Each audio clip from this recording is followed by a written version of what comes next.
जी अस्सलाम वालेकुम, क्या हाल है? सब लोग खैरियत से हैं? इमरान रियाज साहब ने पाकिस्तान जाने के बाद दो इंटरव्यूज दिए हैं और दोनों इंटरव्यूज में उन्होंने पूरी कहानी बयान की है। कहानी इतनी दिलचस्प है कि मैं उसे सुनने के बाद, उसे देखने के बाद ये वीलॉग करने पे मजबूर हो गया हूँ। इमरान रियाज साहब कहाँ छुपे हुए थे पाकिस्तान के अंदर से और वहाँ से कैसे निकले और किस तरह उन्होंने किसी खास मुल्क में जाके पनाह ली, ये हम पूरी डिटेल के साथ आपको इस वीलॉग में बताएंगे।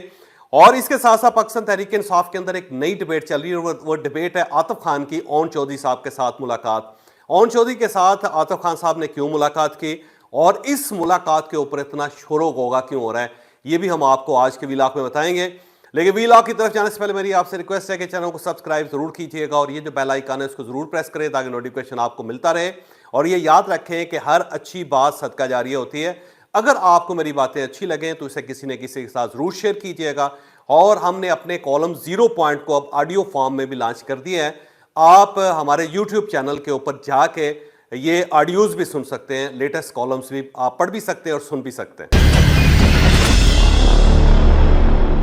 हम सबसे पहले आतिफ खान और ओन चौधरी की मुलाकात की तरफ आते हैं। मेरा ख्याल है इस्लामाबाद क्लब के अंदर ये मुलाकात हुई थी। इस्लामाबाद क्लब के मुख्तलिफ पोर्शंस हैं, मुख्तलिफ हिस्से हैं। एक मेन हिस्सा है जहां पे ज़ाहिर है उनके डाइनिंग हॉल्स हैं, वहां पे कोई वॉकिंग ट्रैक नहीं है। और लेकिन इनका एक दूसरा एक पोर्शन है जिसको पोलो ग्राउंड कहते हैं। ये पोलो ग्राउंड बैक साइड पे है। अगर आप स्पोर्ट्स कम्प्लेक्स की तरफ आएँ तो स्पोर्ट्स कम्प्लेक्स की तरफ से यानी बैक साइड से जो एक सड़क है जो चांद सारा चौक से जाके आगे जाके ये एक्सप्रेस वे को मिलती है, या आप समझे इसे क्लब रोड कहते हैं, क्लब रोड को मिलती है जाके, क्योंकि इससे एक साइड पे फैजाबाद है राइट साइड पे, और अगर आप लेफ्ट साइड पर ट्रैवल करें तो फिर आप दोबारा ढोकरी चौक चले आते हैं, यहाँ से फिर आप मरी की तरफ चले जाते हैं या सरीना की तरफ आ जाते हैं। तो इस जो सड़क है जो चांद सारा चौक से आगे निकलती है और टूवर्ड अगर आप जाएं क्लब रोड की तरफ तो फिर दरमियान में पोलो ग्राउंड का गेट आ जाता है। और जब आप इसके अंदर एंटर होते हैं तो फिर वहाँ पे पार्किंग है और उसके बाद वहाँ पे वॉकिंग ट्रैक है जो 1 किलोमीटर का ट्रैक है और ज़्यादातर लोग वहीं पे वॉक करते हैं। तो मुझे लगता है कि अगर ये वॉक के दरमियान की फुटेज है या वॉक के दरमियान की मुलाकात है तो फिर ये पोलो ग्राउंड के अंदर ही हुई होगी और वो इस्लामाबाद क्लब का पोलो ग्राउंड है। तो ये कहा यह जाता है ओन चौधरी साहब की तरफ से भी और आतिफ खान साहब की तरफ से भी कि जब मैं वहाँ पे गया वॉक के लिए तो वहाँ पे ओन चौधरी साहब भी आए हुए थे, हमारी अलैक्स होगी, हमने कुछ देर खड़े होकर बातचीत की वैसे ही, क्योंकि ज़ाहिर है पुराने कुलीग्स हैं और जब पुराने कुलीग्स एक दूसरे के साथ मिलते हैं तो कितनी ही दुश्मनी या कितने ही सियासी इख्तलाफात क्यों ना हो, ज़ाहिर है लोग एक दूसरे को सलाम भी करते हैं और एक दूसरे के साथ खड़े होकर हाल हवाल भी पूछते हैं। तो मेरा ख्याल ये है कि हाल हवाल उन्होंने पूछा होगा और किसी ने बैक साइड से गुजरते गुजरते दोनों की तस्वीर खींच ली कि ये देखो एक दूसरे के दुश्मन है लेकिन यहाँ पे पार्क में खड़े होकर एक दूसरे के कान में सरगोशियां कर रहे हैं। तो वो तस्वीर जो थी वो ज़ाहिर बाद में पाकिस्तान तहरीक इंसाफ तक पहुँच गई और फिर शाह फरमान साहब जो साबिक गवर्नर भी हैं खैबर पख्तूनख्वा के और इमरान खान साहब के करीबी साथी भी हैं, उन्होंने ये तस्वीर शेयर कर दी। जब वो तस्वीर शेयर की गई तो उसके बाद ये वायरल होनी शुरू हो गई।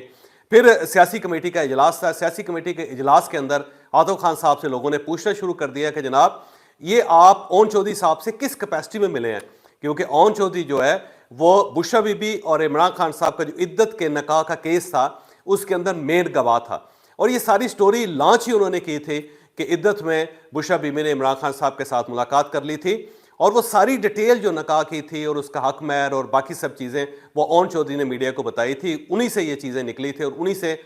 उसी की वजह से ये केस बना था। तो ज़ाहिर है फिर आतिफ खान साहब से पूछा गया तो आतिफ खान ने कहा कि मैंने कोई छुप के मुलाकात तो नहीं की, ज़ाहिर है एक ओपन प्लेस थी जहाँ पे मैं भी था और वो भी था और एक दूसरे के साथ हमारी मुलाकात हो गई और कुछ देर हम खड़े होकर एक दूसरे का हाल अहवाल पूछते रहे।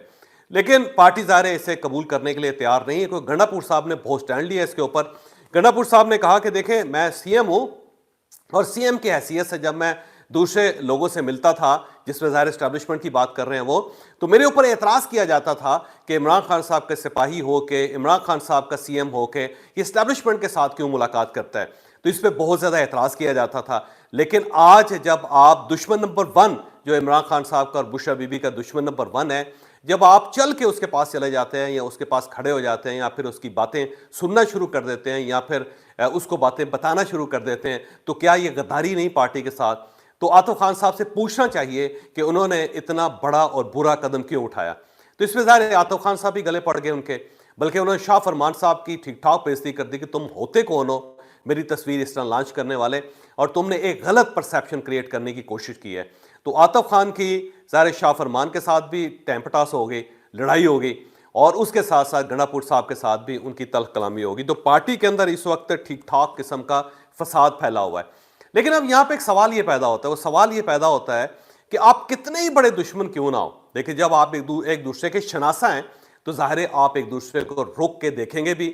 और आई कांटेक्ट भी होगा आपका एक दूसरे के साथ, और आप फिर एक दूसरे के साथ सलाम भी लेंगे। और अगर कोई ऐसी जगह है जहां पे गुजरने के यानी दूर से गुजरने का कोई चांस नहीं है, तो फिर आप एक दूसरे के साथ रुक के बातचीत भी करेंगे। और सियासत के अंदर यह है कि आप कितने ही मुखालिफ क्यों ना हो, बहरहाल आप दोनों के दरमियान एक टॉकिंग टर्म्स जरूर रहते हैं। इसमें मैं पाकिस्तान पीपल्स पार्टी और पाकिस्तान मुस्लिम लीग नून की मिसाल देता हूं कि ये तवील अरसे तक एक दूसरे के जानी दुश्मन रहे हैं, लेकिन इसके बावजूद भी ये सब लोग एक दूसरे की शादियों में जाते थे, एक दूसरे के मरनों में जाते थे, एक दूसरे के फंक्शंस में जाते थे, और किसी होटल के अंदर या किसी चाय खाने के अंदर किसी जगह पर अगर इन दोनों फ्रीकैन की मुलाकात हो जाती थी, दोनों एक दूसरे के साथ बाकायदा मिलते थे। और उस जमाने में भी जब मियां नवाज शरीफ और मोहतरमा बेनज़ीर भुट्टो के दरमियान बहुत डिस्टेंस था, उस वक्त भी जब इन दोनों का आमना सामना हो जाता था तो दोनों खड़े होकर एक दूसरे का हाल अहवाल भी पूछते थे, अस्सलाम वालेकुम और वालेकुम सलाम भी कहते थे एक दूसरे को। और इसी तरह जब बाकी मुखालफीन है वो भी, इवन जनरल परवेज मुशर्रफ के दौर में भी जब वुज़रा जो थे वो सारे जनरल परवेज मुशर्रफ के साथ खड़े थे, उस वक्त भी चौधरी शुजात की, बल्कि चौधरी परवेज इलाही की भी मियां नवाज शरीफ के खानदान के साथ भी रब्ता था, और ये एक दूसरे को फेवर्स भी देते रहे। और मोहतरमा बेनज़ीर भुट्टो जो ज़ाहिर है इनको अपना दुश्मन नंबर 1 समझती थी और वो भी इनको दुश्मन नंबर 1 समझते थे, उनके दरमियान भी राब्ते थे। लेकिन पाकिस्तान तहरीक इंसाफ क्योंकि एक अनोखी जमात है, वहां पे अगर आप किसी के मुखालिफ हैं तो फिर आप मुखालिफ हैं, ना फिर आप उसको सलाम कर सकते हैं, ना उसका जवाब ले सकते हैं, ना आप उसके साथ आई कांटेक्ट कर सकते हैं, ना आप उसके साथ शेक हैंड कर सकते हैं, और ना ही आप मामलात को किसी तरह भी बेहतर बना सकते हैं, ना ईदें मिल सकते हैं, ना किसी की शादी में जा सकते हैं, ना किसी के मरने में जा सकते हैं। तो पाकिस्तान तहरीक इंसाफ बड़ी अनोखी जमात है कि वो ये समझते हैं कि अगर वो बंदा आपकी लिस्ट से निकल गया है, या अगर आपने उसके ऊपर ठप्पा लगा दिया कि हमारा दुश्मन है, तो फिर उसके साथ मुलाकात नहीं हो सकती। ये पार्टी का एक कल्चर है, और इस कल्चर का इजहार जो है अब आतिफ खान साहब के साथ हो रहा है। मेरा ख्याल है पार्टी को अपना कल्चर बदलना पड़ेगा। अब हम आते हैं इमरान रियाज साहब की तरफ। इमरान रियाज साहब ज़ाहिर है इस वक्त पाकिस्तान से बाहर चले गए हैं, और मैं ये समझता हूँ कि हर शख्स का ये हक है कि अगर उसकी जान को ख़तरा है, या उसके माल को ख़तरा है, या उसकी फैमिली या उसकी इज़्ज़त को कोई ख़तरा है, तो वो अपना बंदोबस्त कर सकता है। और अगर वो इस मुल्क के अंदर या अपने मुल्क के अंदर कंफर्टेबल नहीं है, तो फिर उसे दूसरे मुल्क में चले जाना चाहिए। और इसके ये ज़ाहिर है मज़हब भी इस चीज़ की इजाज़त देता है, और कानून भी इस चीज़ की इजाज़त देता है, और आइन भी इस चीज़ की इजाज़त देता है। तो अगर इमरान रियाज साहब पाकिस्तान से निकल गए हैं, चले गए हैं, तो ये उनका हक था, और उन्होंने इस हक को पूरी तरह इस्तेमाल किया, लिहाजा मैं उसके खिलाफ बिल्कुल नहीं है। दूसरा, इमरान रियाज के लिए मेरे दिल में बहुत एहतराम है, बड़ा ज़बरदस्त इंसान है, बड़ी ताकत है उस बंदे के अंदर, और जितनी जुर्रत है मैंने बहुत कम लोगों के अंदर देखा है, स्पेशली जर्नलिज्म में, जिस कदर जुर्रत के साथ वो अपना मौक़िफ़ बयान करता है। गो आपको उस मौक़िफ़ के साथ इत्तफ़ाक़ करना आपका ज़रूरी नहीं है, लेकिन इसके बावजूद बंदा बड़े धड़ल्ले के साथ अपने मौक़िफ़ का इज़हार करता है, जो मेरा ख़्याल है इस चीज़ की इज़्ज़त करनी चाहिए। तो मैंने उनके 2 इंटरव्यूज़ देखे हैं, एक यूट्यूबर है उस्मान चौधरी, उनके साथ उनका इंटरव्यू था, दूसरा श्रीज़ादा जो मालाकंड के सवात के रहने वाले हैं, और जर्नलिस्ट हैं, रिपोर्टर हैं, बड़े अच्छे रिपोर्टर हैं, बड़े अच्छे जर्नलिस्ट हैं, और वो यूट्यूब के ऊपर भी बड़ा कमाल कर रहे हैं। तो मैं उनके अक्सर वीलॉग्स देखता हूँ, और उससे पहले मेरी उनके साथ मुलाकात भी थी, क्योंकि वो एक्सप्रेस के साथ मुंसलिक थे, और शायद इस वक्त भी वो एक्सप्रेस के साथ मुंसलिक हैं। तो इमरान रियाज साहब ने दोनों इंटरव्यूज़ में एतराफ़ किया है कि वो श्रीज़ादा साहब के पास रह रहे थे, सवात के अंदर रह रहे थे, मालाकंड के अंदर रह रहे थे, और मालाकंड के लोगों ने और श्रीज़ादा ने बहुत ज़्यादा साथ दिया, उनकी हिफाजत भी की, उन्हें पनाह भी दी, उनके नान नफ़के का बंदोबस्त भी किया, और साथ साथ किसी को कानो कान खबर नहीं होने दी। मेरा ख्याल है ये श्रीज़ादा का ये क्रेडिट है कि उन्होंने मुश्किल वक्त में अपने एक साथी, अपने कुलीग का साथ दिया, और मेरा ख्याल है ये कुलीग का साथ देना भी चाहिए सबको, क्योंकि किसी के वक्त भी किसी के ऊपर भी कोई मुश्किल वक्त आ सकता है। तो जब मुश्किल वक्त लोगों पे आते हैं तो ज़ाहिर है उनके दोस्त अहबाब और जो बड़े दिल के लोग हैं वही एक दूसरे का साथ देते हैं। तो श्रीज़ादा ने उसका साथ दिया, इसका एतराफ़ उन्होंने बयान किया। इसके साथ साथ उन्होंने इस इंटरव्यू में ये भी कहा कि जी मेरा जो यहाँ से नकल मकानी है उसमें जो मेन किरदार है वो कासिम सूरी साहब का है। कासिम सूरी साहब ने मुझे फ़ोन करके कहा था कि आपकी जान पाकिस्तान के अंदर अब महफूज नहीं है, अगर आप अरशद शरीफ नहीं बनना चाहते तो फौरी तौर पे आपको यहाँ से निकलना पड़ेगा। तो इमरान रियाज साहब ने यह बताया कि उनके निकलने का बंदोबस्त जो था वो कासिम सूरी साहब ने किया था, कि वो कासिम सूरी साहब बड़ी हिफाजत के साथ बड़े तरीके से पाकिस्तान से एक ख़ास वक्त में स्लिप हो गए थे, निकल गए थे। तो उन्होंने ज़ाहिर ये सारा बंदोबस्त किया क्योंकि उनको पता है कि पाकिस्तान से निकलने के रास्ते कौन कौन से, और बलूचिस्तान के अंदर जो लोग हैं वो इन रास्तों से वाकिफ़ हैं कि किसी ने अगर पाकिस्तान से निकलना हो तो उसका क्या तरीकाकार हो सकता है। गो सिर्फ कासिम सूरी साहब वाहिद आदमी नहीं है, इससे पहले बहुत सारे लोग हैं जो हाई प्रोफाइल लोग थे और वो पाकिस्तान से बड़े तरीके से निकले, और उस वक्त निकले जब सुप्रीम कोर्ट ऑफ पाकिस्तान के उनके खिलाफ अहकामात थे, या पूरी एजेंसियां या पूरा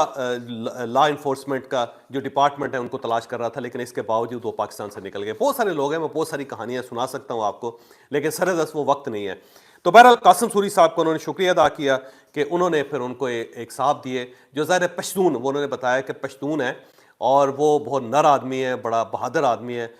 उसने इनकी बहुत हिफाजत भी की, बहुत ख्याल भी रखा। फिर 3 ट्राइज़ की वो बात कर रहे हैं कि 3 कोशिशें मैंने की जिसमें से 2 नाकाम होगी। मेरा ख्याल है एक कोशिश उन्होंने डेफिनेटली मस्कत जाने के लिए की होगी और वो गवादर से की होगी, क्योंकि मेरी इंफॉर्मेशन यही थी कि वो गवादर के अंदर देखे गए थे या उस साइड पे वो देखे गए थे। और उन्होंने इतराफ़ भी किया इस इंटरव्यू में कि मैं बलूचिस्तान भी गया था, मैं सिंध भी गया था, मैं पंजाब के अंदर भी रहा, मैं लाहौर के अंदर भी रहा, मैं इस्लामाबाद भी आया और ब्लू एरिया के अंदर मैं रहता रहा, फिर स्वाबी भी रहा, फिर मालाकंड सवात का वो जिक्र कर चुके हैं कि मैं वहाँ पे रहा। फिर उन्होंने कहा जी वो गैरतमंद पठान था जो इन्हें लेके निकला और एक ट्राई के अंदर वो ज़ख्मी भी हो गए और पेट के अंदर इन्फेक्शन भी हो गया, उनका कोई ज़ख्म आया उनको। मेरा ख्याल है किसी जानवर का वार होगा या किसी चट्टान से गिरने से, या फिर बाज़ औक़ात झाड़ियाँ होती हैं, ज़ाहिर है आपको रात के वक्त सफ़र करना होता है, तो झाड़ियों की वजह से भी इंसान ज़ख्मी हो जाते हैं क्योंकि ये रास्ते बड़े ख़तरनाक हैं। फिर दूसरी ट्राई में भी वो नाकाम हो गए, ज़ाहिर बॉर्डर से क्रॉस नहीं कर सके होंगे क्योंकि वहाँ पे पेट्रोलिंग होती है और साथ साथ अब फेंसिंग हुई है अफ़गानिस्तान के बॉर्डर पे, और वहाँ से गुजरना इतना आसान काम नहीं है। ईरान का भी एक पोर्शन, बहुत बड़ा पोर्शन जो है उसके अंदर फेंसिंग है, तो उस फेंस से गुजरना इतना आसान काम नहीं होता। उन्होंने कहा तीसरी जो कोशिश थी उसके अंदर हम कामयाब हो गए और उसमें 1.5 लीटर पानी की बोतल थी हमारे पास और 4 सेब थे। इसका मतलब ये हुआ कि ज़्यादा सामान वो लेके नहीं निकले थे, या तो उसकी वजह ये हो सकती थी कि पहाड़ों के अंदर ट्रैवल करना, ज़्यादा सामान हो तो बंदा ट्रैवल नहीं कर सकता, या फिर ये ऐन मुमकिन है कि उनका ख्याल ये था कि 2-3 घंटे के चलने के बाद हम किसी ऐसी जगह पहुंच जाएंगे जहां पे खाना और पानी अवेलेबल होगा, लेकिन रास्ता कोई इस किस्म का हो गया होगा कि फिर वो वक्त पे वहाँ नहीं पहुँच सके। उन्होंने कहा 17 घंटे में मुसलसल चलना पड़ा, जिसमें थोड़ी देर हम रुकते थे और फिर उसके बाद आगे चल पड़ते थे। फिर उन्होंने कहा कि जी हम पहाड़ों से और पत्थरों से गुजरते हुए 40-40 घंटे भी हम चले। फिर उसके बाद उन्होंने ये बताया कि पेट के ऊपर ज़ख्म आया, फिर रान के ऊपर ज़ख्म आया, फिर उन्होंने किसी जगह से इलाज भी करवाया। इस दौरान वो ज़ाहिर वीलॉग्स भी करते रहे। तो वीलॉग्स अगर होते नहीं तो इसका मतलब ये हुआ कि वो उन इलाकों में थे जहाँ पे बाकायदा नेटवर्क मौजूद था, वहाँ पे मोबाइल सर्विसेज आती थी, क्योंकि अगर मोबाइल सर्विसेज ना होती तो ज़ाहिर है वो फिर वीलॉग नहीं कर सकते थे। तो मेरा ख्याल है कि ईरान की साइड से होगा, क्योंकि ईरान के अंदर जो नेटवर्क है वो ठीक है, तगड़ा नेटवर्क है, जबकि अफ़गानिस्तान के अंदर इतनी फैसिलिटीज़ नहीं है, पूरे अफ़गानिस्तान के अंदर नहीं है, और स्पेशली जो पाकिस्तान का बॉर्डर है उसमें ये नहीं है। हो सकता है इनके पास सैटेलाइट फ़ोन, अगर सैटेलाइट फ़ोन हो तो फिर तो ये मुमकिन है, लेकिन अगर सैटेलाइट फ़ोन नहीं है तो अफ़गानिस्तान के जो बॉर्डर एरियाज़ हैं वहाँ पे सिग्नल नहीं आते। तो इसका मतलब ये हुआ कि ये फिर अगर गए हैं तो फिर ये ईरान की साइड से गए हैं, और ज़ाहिर है फिर बलूचिस्तान के इलाकों से होते हुए वो फिर ईरान में गए और ईरान से आगे बढ़ते चले गए। अब यहाँ पे कुछ चीज़ें हैं जिनका मेरा ख्याल है जिक्र करना ज़रूरी है, क्योंकि जिस कमरे में उन्होंने इंटरव्यू दिया है उस कमरे में पीछे एयर कंडीशन लगा हुआ है, और मुझे इतना पता है कि इंग्लैंड के अंदर एयर कंडीशंस नहीं होते। तो इसका मतलब ये हुआ कि वो इस वक्त इंग्लैंड में नहीं है, वो किसी गर्म इलाके के अंदर है, किसी गर्म मुल्क के अंदर है जहाँ पे एयर कंडीशंस हर कमरे के अंदर लगे होते हैं। तो इससे आप खुद अंदाज़ा कर सकते हैं कि ये इंग्लैंड नहीं पहुँचे अभी तक, ये या तो दुबई या फिर यूएई के किसी कंट्री के अंदर है, या फिर मस्कत वगैरह में है, या फिर ईरान के किसी हिस्से में है, और या फिर अगर यहाँ नहीं है तो फिर टर्की के उन इलाकों में है जहाँ पे गर्मियाँ पड़ती हैं और वहाँ पे एयर कंडीशंस होते हैं। तो अब अल्लाह बेहतर जानता है, मैं समझता हूँ कि हिफाजत करना, अपनी जान की हिफाजत करना हर शख्स का हक है, और अगर इमरान रियाज साहब यहाँ पे कंफर्टेबल नहीं थे, वो वहाँ से निकले हैं पाकिस्तान से, तो ये उनका हक है। और जो मैंने उनकी गुफ्तगू सुनी वो यकीनन पाकिस्तान को बहुत ज़्यादा मिस कर रहे हैं और उनकी शदीद ख्वाहिश है कि वो पाकिस्तान वापस आएँ। मेरा ख्याल है कि उनका ये हक है कि वो मुल्क के अंदर आ सकें। अब यहाँ पे 2 चीज़ें हैं, एक तो ये है कि ज़ाहिर रियासत का दिल नहीं होता, ये ज़हन में रखें, रियासत का दिमाग भी नहीं होता। रियासत सिर्फ एक मशीन होती है जिसने फैसले करने होते हैं, जब वो फैसले कर लेती है तो उसके ऊपर इम्प्लीमेंटेशन भी करती है। आप देख लें 2016-17 के अंदर रियासत ने एक फैसला किया था कि हमने इमरान खान को लेके आना है। जब ये फैसला किया गया तो फिर ना किसी के जज्बात का एहसास किया गया, न किसी के ट्रस्ट का ख्याल किया गया, न किसी की ईमानदारी का ख्याल किया गया, न किसी की सलाहियत का ख्याल किया गया। हर चीज़ को रोंद के तोड़ के इमरान खान साहब को तख्त के ऊपर बिठा दिया था, कुर्सी के ऊपर बिठा दिया था। लेकिन जब 2022 में रियासत ने यह फैसला किया कि हमने इमरान खान को उतारना है, तो फिर जिस तरह उनको घसीट के उतारा गया और जो फिर उनके साथ हुआ वो फिर पूरी दुनिया जानती है। और फिर उसके बाद इसी रियासत ने फैसला किया कि अब एक नया सेटअप आएगा और वो सेटअप ये होगा कि इंतहाई कम वोट लेने के बावजूद भी मियां शहबाज शरीफ प्राइम मिनिस्टर होंगे और आसिफ अली जरदारी साहब प्रेसिडेंट होंगे, और जो ज़्यादा सीटें लेने वाला बंदा होगा वो जेल के अंदर होगा। तो देख लें वो सारी चीज़ें यहाँ पे हो रही हैं। एक चीज़ तो ये ज़हन में रखें कि रियासत के साथ टकराने का मतलब ये होता है कि आप अपने आप को ऐसी वादी में लेके जा रहे हैं कि जहाँ से निकलना आपके लिए मुमकिन नहीं है। दूसरी बात ये जहन में रखें कि जो कुछ हो रहा है वो दुनिया में या फिर पाकिस्तान में, ये सिर्फ और सिर्फ पॉलिटिक्स है। इसके अंदर जहाद का कोई एलिमेंट नहीं है। अगर ये जहाद का एलिमेंट तो हो सकता है सारा पाकिस्तानी खड़ा हो जाए, लेकिन ये सिर्फ और सिर्फ अपने अपने मफादात की गेम है। ये मफादात जो हैं वो कभी पाकिस्तान पीपल्स पार्टी की तरफ चले जाते हैं, कभी ये पाकिस्तान मुस्लिम लीग नून की तरफ चले जाते हैं, और कभी ये पाकिस्तान तहरीक इंसाफ की तरफ आ जाते हैं। ये सिर्फ और सिर्फ मफादात की गेम है, और मफादात की इस गेम में इमरान रियाज जैसे बंदे या फिर मेरे जैसे बंदे या अरशद शरीफ जैसे बंदे या कुछ और लोग जो इस सारी गेम को सीरियस समझ लेते हैं, वो सिर्फ और सिर्फ चारे के तौर पे इस्तेमाल होते हैं, सिर्फ और सिर्फ उस गेम का ईंधन बनते हैं। इसके अलावा किसी की कोई जस्टिफिकेशन नहीं होती, किसी की कोई हैसियत नहीं होती। आज अगर इमरान रियाज पाकिस्तान नहीं है, वो मुल्क से बाहर है, वो दर दर फिर रहा है, वो भटक रहा है बेचारा, या पहाड़ों के अंदर से गुजर के जख्मों को सहता हुआ वो दूसरे मुल्क में गया है, तो इसका ना पाकिस्तान तहरीक इंसाफ पे कोई फ़र्क पड़ेगा, ना एस्टैब्लिशमेंट पे फ़र्क पड़ेगा, ना रियासत के ऊपर फ़र्क पड़ेगा, ना सहाफ़त को इसका कोई दर्द महसूस होगा, और ना ही किसी और सियासतदान को फ़र्क महसूस होगा। ये जो एगनी है, ये जो तकलीफ़ है, सिर्फ और सिर्फ इमरान रियाज को बर्दाश्त करनी पड़ेगी। तो मेरा ख्याल ये है कि इमरान रियाज को इस सारे सिनेरियो से एक सबक सीखना चाहिए कि जर्नलिज्म जो है वो सिर्फ और सिर्फ दरमियान का रास्ता है। मिड में रह के बैलेंस रख के आप सारा काम कर सकते हैं, आपको वो काम करना चाहिए। उस लेवल पे कभी नहीं जाना चाहिए कि जहां से आपकी ज़िंदगी को भी ख़तरा हो जाए और फिर आपको इस तरह अपना मुल्क छोड़ के किसी और मुल्क में धक्के खाना पड़े। मुझे इजाज़त दीजिए, अगले व्लॉग में मुलाकात होगी। पाकिस्तान जिंदाबाद।